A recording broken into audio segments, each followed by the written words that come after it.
This is a conversation all about how to thrive at work. And I believe there are four C's to winning at work. There is confidence, creativity, communication, and culture. And on this episode, we're joined by Sarah Morgan. Sarah is hold on, let me get the official title and everything, put some respect on it. Founder and Chief Excellence Officer for Buzz Aruni LLC. And I know Sarah is a great friend, a very sharp HR professional. She schools me quite a bit. I love reading her blog and her insights. So Sarah, thanks for joining us today. Thank you for having me, Joey. I'm glad to be here. Well, I'm glad you're here as well. And really quickly, you have a conference that you are conducting. What is it, in October? Yeah, so October 8th and October 9th, we will be at the virtual for the HROI Summit. HROI stands for Human Return on Investment. So it's a kind of play on words of that idea that our HR conferences are fluffy and don't always bring a good return on investment. Well, this is going to be super practical and super actionable. Day one will be a 4-hour workshop all about pay equity. We're going to learn what it is, how you audit for equity, how you make sure that your pay programs at your organization are transparent. If you find pay equity issues, what do you do about it? And then day two is anti-racist HR, where we're going to start out talking about the key anti-racism concepts and the 5 areas within your organization that you need to be evaluating for anti-racism and infusing that into your policies and your programming. And then participants have the option to buy up and join my coaching cohort, where you will spend 2 months with me and with my fantastic coaching team of HR and DEI and business leaders, going deeper in all of these subjects and practicing how you're going to present and analyzing the information and pushing through all of the pushback, that you get from decision makers. So that's really what HROI is all about. We've got about a little less than 10 tickets left, so very close to sold out, but I'm super excited about it and definitely want anyone who has not registered to go online and register now. You can go to my website, Buzz Aruni LLC, and once you are there, click on HROI Summit and it'll take you right to the registration page. Excellent. So hopefully by the end of this conversation today, we want to have all of the tickets sold out. We want to knock that off the to-do list. Let's knock this off the list. Oh yeah. And you're the perfect person. I think this is the first time that you're on any show that I've done. Yes, this is for years, and this is the first time we've done it. Yeah, we've talked about it, and just this first time we made it happen. Well, you're the perfect person to have a conversation about culture, specifically around pay and with everything you're covering in your conference, because a lot of times we don't realize that bad decisions about pay or bad decisions about inequality or bad decisions about the way we treat people at work, it's not an individual act. Sometimes it's a part of culture. It's a culture, yeah. So could you speak to that a little bit? So ultimately, organizations, what I find in the organizations that I work with through my business, because I work primarily with startups and small businesses, and many organizations are not intentional about deciding what kind of culture they actually want to have. We just kind of put people together. We get focused on doing the work, and we don't do enough to craft the kinds of experiences that people want to have. And ultimately, what I tell people that I work with is your culture is the feeling that is brought about in the people who work for your organization based on your policies, procedures, practices, so on and so forth. So if you don't put intentional work into putting together your policies, your procedures, the how of what you're going to do, and you aren't mindful when you're constructing that on what do I want the experience of the person on the other end to be, and what do I want the experience of the person doing the work to be. If you're not thinking about that intentionally as you are crafting that stuff, you are going to have culture problems. And it takes so much effort once it goes bad for you to get it back on the right track, because at that point, the bad things that happen, that the for lack of a better word, the trauma that happens to people as a result of negative experiences in the workplace, they internalize that, and it's very hard to shut that off and to go back to trusting this environment and feeling like I can be safe here, I can give my best here, I can express myself here. Is once you've broken that in an individual, it's very difficult to get that back. If you're lucky, the person will just say, I can't thrive here, so I'm going to go find another job. If you are unlucky, the person will say, I can't thrive here, so I give up. And they stay. Yeah. And then they pull your organization down into mediocrity because they're not giving their effort towards you, because they don't feel like they can trust you. They don't feel like you deserve their best anymore, but they're not going to leave. They're just going to stay and make it bad. And that's the thing that you really, really don't want, because that's how cultures go from being just bad to being toxic. Yeah, and that's one of the, I'm so glad you said that, because people think that sometimes managers or leaders will think that, oh, because someone is loyal, they are a positive influence of the culture. But the reality is that sometimes they're loyal because they've sputtered out, they've lost motivation, they're just there to clock in and clock out. And you really don't want that kind of spirit on your team. You want to make sure that people are energized. And so the thing is, with culture being such a intentional act, I feel like if you're not working on your culture, something is working on your culture, right? Right. And if you're not controlling that, then who knows what kind of organization you'll Yeah, I be mean, if creating. you're not controlling that, then the people are making it up as they go along, and then the culture is this kind of hodgepodge of those individuals and whatever experiences they cause to happen to the people who work alongside them. And it's very difficult when you get that far out of control, to be able to say, we don't do that here. This is the way that we treat people. We don't do that here. This is the way that we want people to feel. When you don't already have that in mind, to be able to speak to that and to hold people accountable to this is the culture, then it's very difficult to pinpoint those negative forces and do something about it, because you don't really have a standard in mind that they're supposed to meet to say that they're not, right for the culture. They're not bringing forward, they're not living up to your culture and to your values and those sorts of things, if you haven't articulated what all of that looks like in action.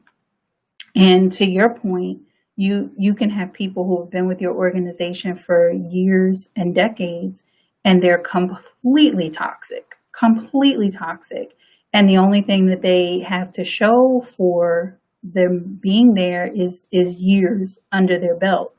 You can come to work and have the same, you can either get 20 years of experience, or you can have the same experience for 20 years. There's a difference between those two things. And you want somebody who is going to come into your organization, bring their creativity, bring their innovation, bring their positive energy, bring their well intent and support for others, and all of those sorts of things. You don't want somebody in your organization who's going to come bring other people down. The only thing they have to offer is complaints. They're constantly, poking holes and trying to make other people look bad. What does that solve? Those are not, to me, I don't think that shows loyalty to anybody, and it's not the type of culture that you should be trying to build. And when you have individuals in your organization who are behaving like that and you don't address it, you're really you feed into it. What you tolerate, the base worst behavior that you tolerate is the base worst definition of your culture. It's because it's really about, culture is about experiences. And if you are tolerating people in your organization who create negative experiences for others on a consistent basis, like it or not, you have a negative culture. And the longer that you allow that, you empower it. And when you empower it, you approve it.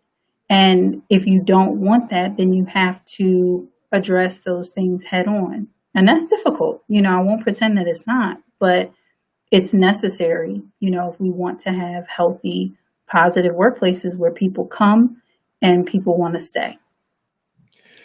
Yeah, I think that managers who aren't proactive in having conversations about fixing bad behavior. Somebody said on LinkedIn, wow, that's powerful. 20 years of experience, going back to the quote about 20 years or 20 years of the same experience over and over. Right. Yeah.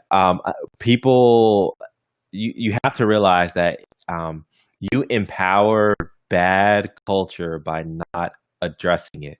Yeah. It's not that you've given someone the right to do it, or you've given them a title, or you've given them influence.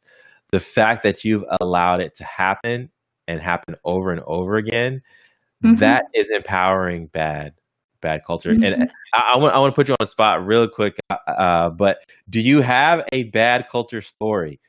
It doesn't have to be your organization, but I've worked in bad cultures before. I think the one that sticks out to me the most was a family-owned business, and they were very committed to hiring, friends of their family and so forth. And I remember I had the audacity to take a vacation. And when I came back, they had hired someone and placed this individual on my team. And so here's this person who never worked in human resources in their life, but took a couple of online classes. So it should all be fine. Nothing against online classes, but was definitely not classically trained in HR. And here they are now as a full generalist. So just not qualified for this particular role. And we started having problems with our non-compliance. And it was very clear that the problems were coming from this individual just not knowing how to do what they were supposed to do. And when I went to my boss and explained this to her, this person had previously served as the nanny to her children. And she looked at me and she said she didn't do it. She held my newborn and cared for them when I couldn't. And if she says that it's not her fault, it's not her fault. And I don't want to hear anything more about it. And I was like, oh, all right, this is how it's going to be. And not too long after that, I dusted off y'all resume and started looking for a job, because you can't win in those types of environments. You just can't. So most of the environments that I've worked in, when the culture has been negative or toxic, it really has been leadership just being unwilling to address performance-related issues, either because it's a long-standing individual and we don't want to rock the boat. I can remember we had a high-performing manager who was a serial sexual harasser. Like, by the time I left the organization, he was still there. And I don't think I'm exaggerating when I say he had probably 15 investigations of him for various complaints of sexual harassment, but was running one of the top regions in the nation. And they were like, well, these aren't smoking guns. This is pre-Me Too. So, Okay. so it's like, hey, he's doing well. There's not really a smoking gun. These are all just kind of allegations, and we're just going to continue to write him up.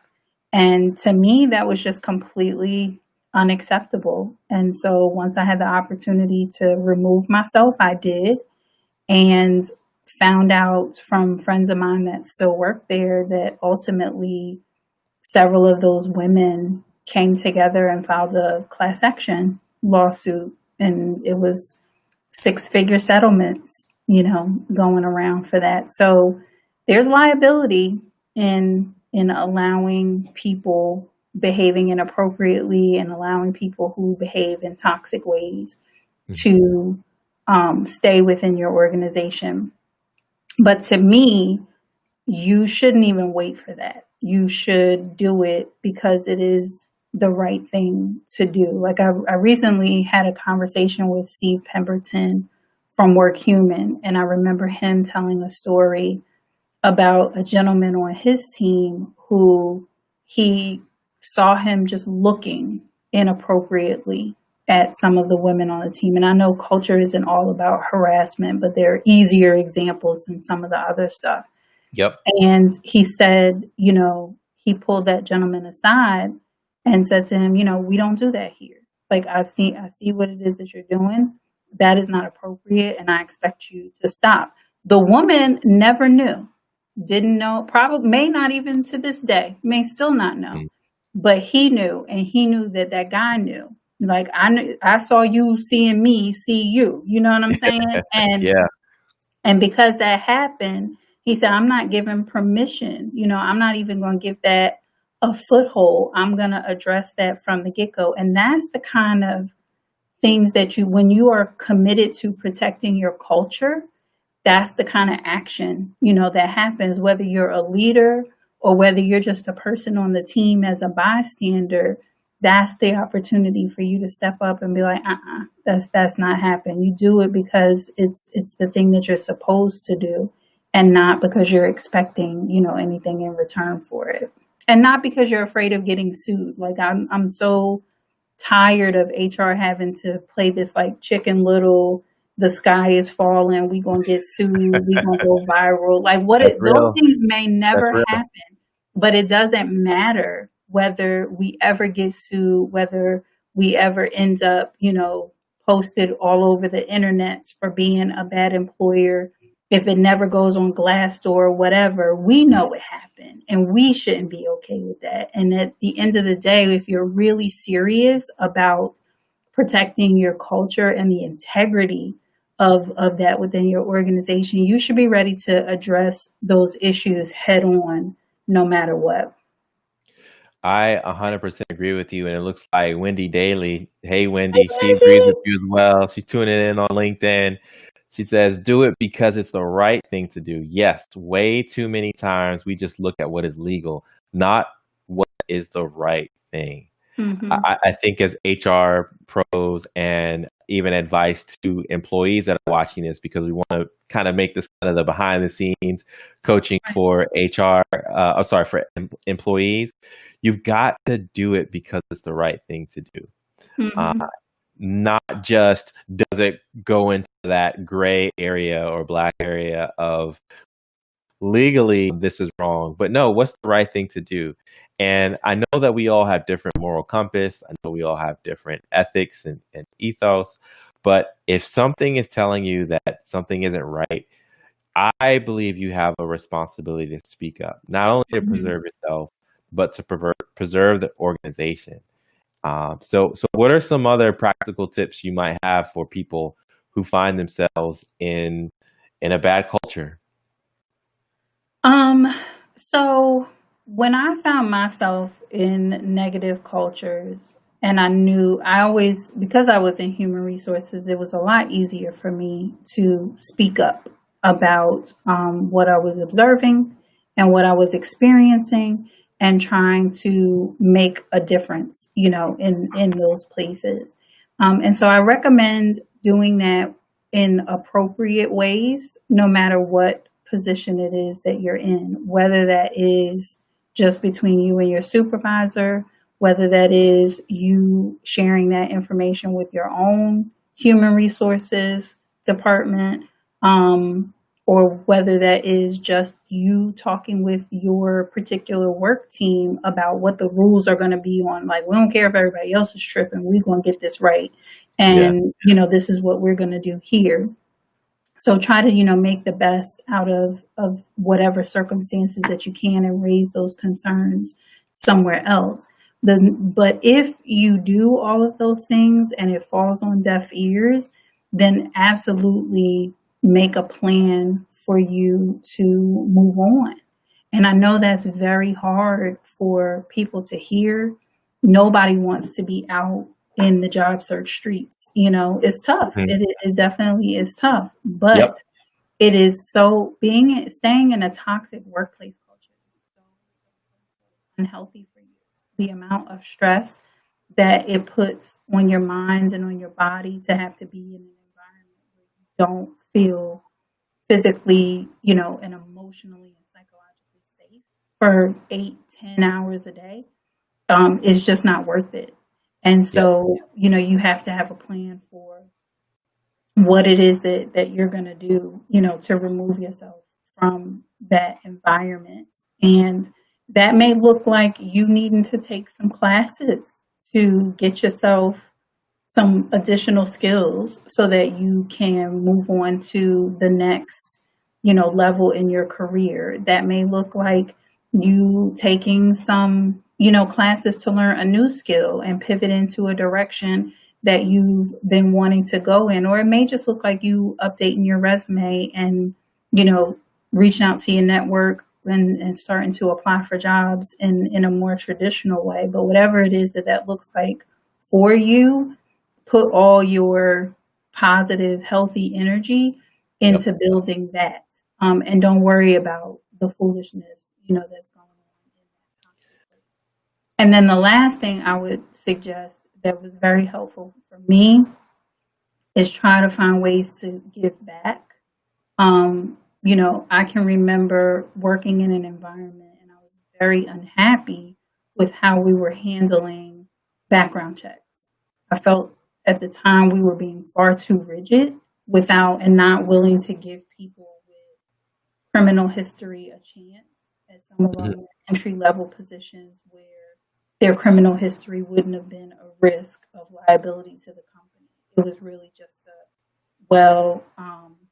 don't do the crime if you can't do the time kind of attitude about it. And there's so much that goes into how someone ends up with a criminal conviction that you have to be a little bit more savvy, to then just that. But they weren't going to budge. And so for me, I said, well, I started volunteering at a reentry program, and I started working with people who were coming out of jail, helping them put their resumes together, helping them do mock interviews. I took that energy, I can't help them over here, but I can help them over here. And I took that energy and used it for something good. So that's the opportunity for you to give back in other ways and take all of that good, positive energy that you wish that you could give to your job and give it somewhere else. Don't keep that bottled up in you.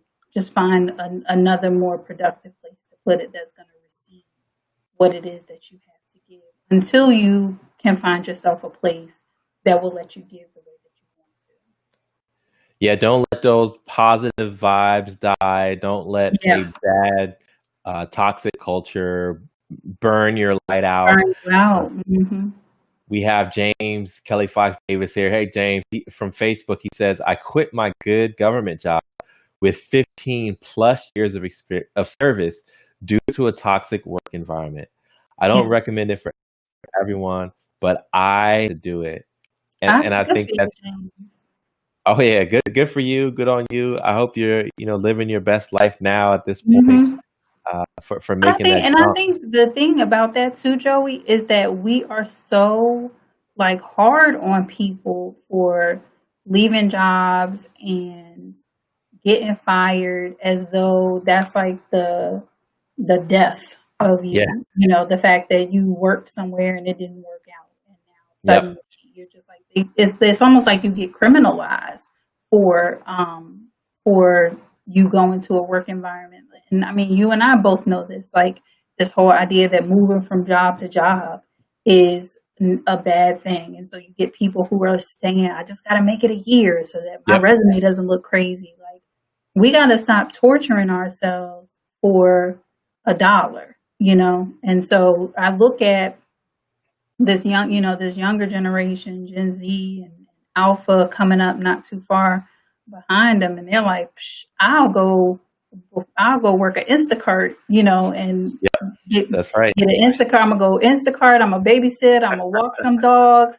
I'm gonna drive for Uber. I'm gonna do this. I'm gonna do, like, they'll piece together a bunch of gigs before they will sit in a toxic office all day long. And I think that's the type of energy that we gotta be given some attention to. Like, you mad at it, but at the same time, like, they happy, you know, Yep. their time is their own, and they're gonna wait until they find the right environment. So I don't think that I don't think we have to be hard on people for just saying my peace, my sanity is worth more than whatever they're offering me in this moment. And if you have a family, if you talk to your family and y'all can work it out for you to be able to walk away, I'm all for it. So props to James for doing that, because that's big. Yeah, he says there was a follow-up to that. He says he was able to rejoin federal service after 3 years of HR contract work. So I'm guessing he landed in something that There was you that go. was less toxic, and now he has 27 years of federal service. So I think with James, the story is, just you may need to sidestep a bit Right. for your sanity, but that's not a total derailment. Like you Mhm. said, Sarah, it's not a death sentence to say I need to get up out this place because it is bothering me so Mhm. much. Mhm. So, take it from James, take it from Sarah, take it from me. Yeah, for sure. Sometimes you have to, well, all times you have to preserve your mental health. That's another episode for another time. That's a whole, we could do a whole other 30, 40 minutes on just that, for sure. Yes, for sure, for sure. Also, great to see Mary Williams. Great to see Hey, John Mary. Balmino. A lot of good Uh-huh. HR friends. Gotta get you all on the show as well. We're wrapping up. I'll try to keep talking to see if there's a question that someone has for us. If there's a question for Sarah, a question for me about culture. But while we're doing that, Sarah, how can people connect with you on the other side of this episode? Yeah, well, my website is the best place to start. If Buzzaroni, BUZZAROONEYLLC.com. And from there you can connect with me on LinkedIn, Twitter, YouTube, Instagram. So all of that stuff is listed right at the top of the page. You don't even have to scroll past the fold. You just get right there to all of my social media handles and connect with me. Join my email list and all of that good stuff. And let's keep the conversation going. Oh, that's so good. And again, you've got this conference coming up soon, 2-day conference. Please give some more information on that so people can Yes, check it drop out. And it we can one fill more out this time. event. Yes, one more time for the HROI Summit. It's going to be October 8th and 9th. It is virtual. 2 half-day workshops. The first 4-hour workshop is all about pay equity. Org better have my money. We're talking about pay equity all day long. So we'll be going through how to conduct a proper pay equity audit, what to do when you find pay disparities, how to correct that without breaking the organization's bank, and then how you move forward from there to create compensation strategies that are fair and transparent. And on day 2, I'm calling that Anti-Racist HR, where we're going to be talking about the core concepts of anti-racism and the 5 ways within your organization that the policies and programs that you need to be looking at for supremacy, truly, and what you do when you find it, how you address it. And then you can buy up to join the coaching cohorts, work with me, and my team of coaches who are all HR and DEI experts on putting your plans together, how to present them to your decision makers, how to work through any problems that you're having with your decision makers, and come out of this on the other side with a solid plan of what it is that you're going to do to make your workplace more inclusive and equitable, because that's the mood from here on out. We got to get past this point. I'm tired of talking about Black women, equal pay day, Latina women. We need to stop celebrating and commemorating these things and get everybody to full pay on the dollar and have everybody coming to work and feeling like they're in a healthy environment where they can show up as their full authentic self, be accepted, be productive, be promoted, and be paid fairly. That's the energy that HR and business needs to be on. And so I'm hoping more of you will join me at the summit so we can keep making this happen. Yes, let's make it happen. Sarah, you are brilliant. You are Thank you, my a great friend. guest. Same to you.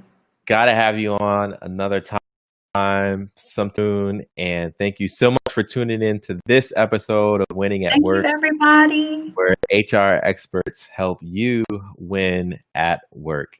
So we'll see you again next week at 4 p.m. Eastern on Wednesday here on LinkedIn, Periscope, YouTube, Facebook, all those social channels. Just meet us here at 4 and we'll have a really good conversation. All right, take care.